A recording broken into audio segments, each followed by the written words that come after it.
Welcome to Bamfordrose and another question of the week. This week it's should I buy this DB9? This DB9 here is on Auto Trader up for sale. It's a very rare manual convertible and this layout is your quintessential British sports car.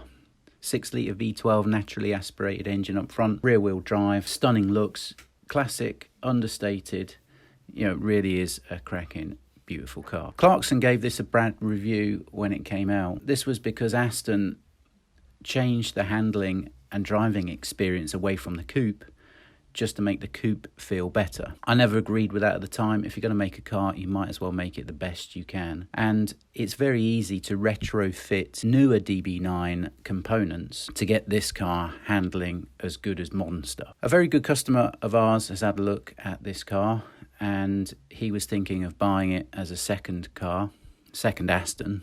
And although I'm cautious not to destroy the potential sale for the vendor, this car is harbouring some issues which, if you had to put right after purchase, it's going to tot up to quite a fair amount. And whilst it's not quite right for the seller to have their sale destroyed, it's not quite right for a buyer who didn't know of the potential issues and a buyer who goes in blind to then get bitten with soaring repair costs and a car that turns out to be a bit of a money pit. And often the Aston purchase is an aspirational purchase. It's been considered for a long time. It's a dream.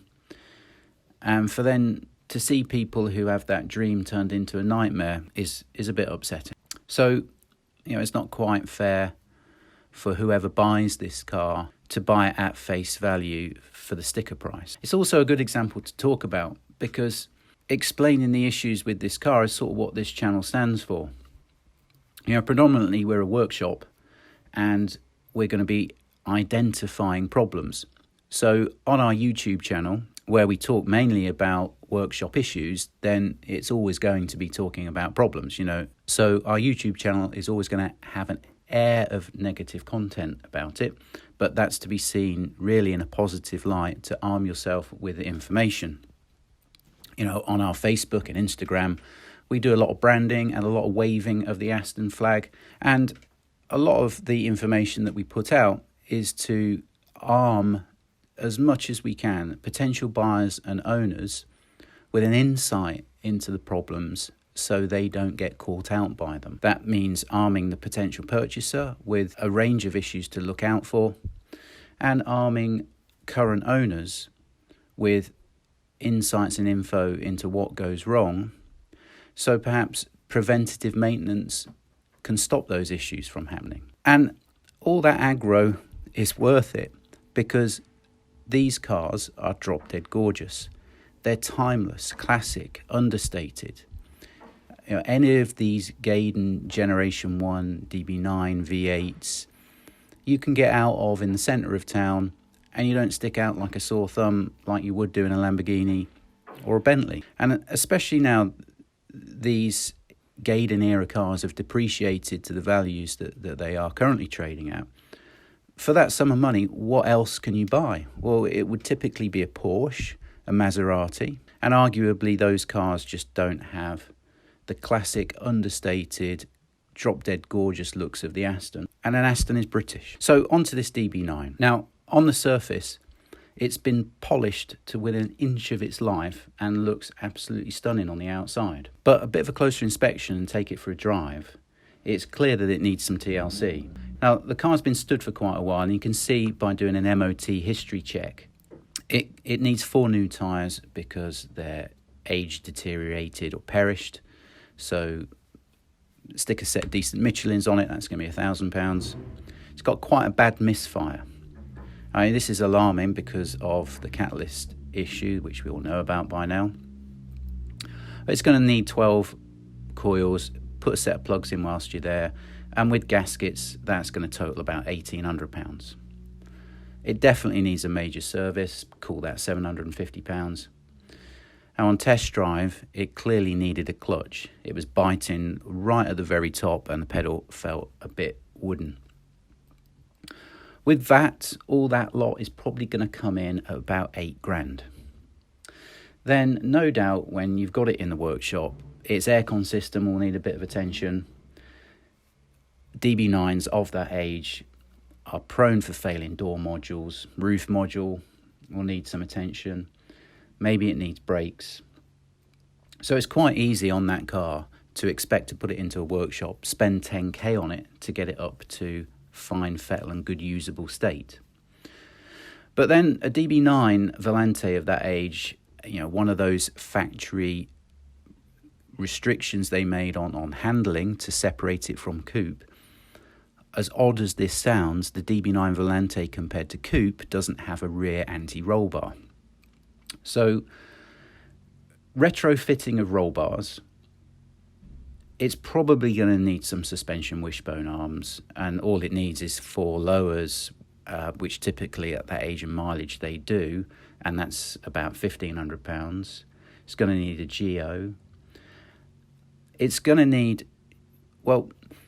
it doesn't necessarily need this to drive from A to B, but in terms of giving a rewarding driving experience, it's going to need chassis undersurface stiffening plates and a set of dampers, which I'd retrofit as Bilstein. So in total, that'll be about £8,500 worth of improvements. So if you just put those improvements to one side and know that you're going to spend or need to spend 10k on repairs just to get it functioning adequately, the purchase price is up for 40k. And that means that you're going to be into that car for 50k by the time it's had its problems sorted out. Really, if you turn that into the decent modern day driving standard car with the dampers and the chassis work I just mentioned, it's going to be about 58k total into that car to make it usable, rewarding, and pleasurable. At that money, you can get a very, very good 470 bhp facelift DB9, and add a few more pennies to it, you're even getting close to a DB9.2, which is carbon ceramic brakes, electronic adaptive damping. It's basically a DBS underneath, with the gorgeous, timeless, classic and understated looks of a DB9.2. Well, the feedback from our customer that looked at this car suggested that the sellers were very caring and loving owners of the car, but not necessarily petrol heads, weren't really aware of all of the woes that this car had, and wouldn't really drop the purchase price. They considered the price they were selling it for to be right, bearing in mind it needed a service. Well, actually, this car needs way more than a service. If someone buys that car at 40k, unfortunately, that car is going to turn into quite a money pit. But it's a bit of a conundrum and dilemma for this car, because it's very rare, very special, and obviously it is worth a premium. It's probably going to take 2 courses, this car.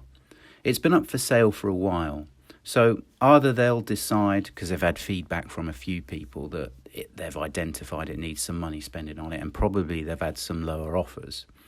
They're either going to put it into a garage and correct some of that stuff themselves and then try and sell it for a little bit more money, although I doubt that approach. Or they'll just keep it as it is and wait for that one person to come along who hasn't done their homework that buys it at the sticker price. To answer the question, should I buy this DB9? Well, on the one hand, it's an absolutely cracking, very rare car. On the other, it needs quite a bit of money spending on it. And together with the purchase price, that's going to add up to quite a sum. And that total sum gets you in the seat of something newer.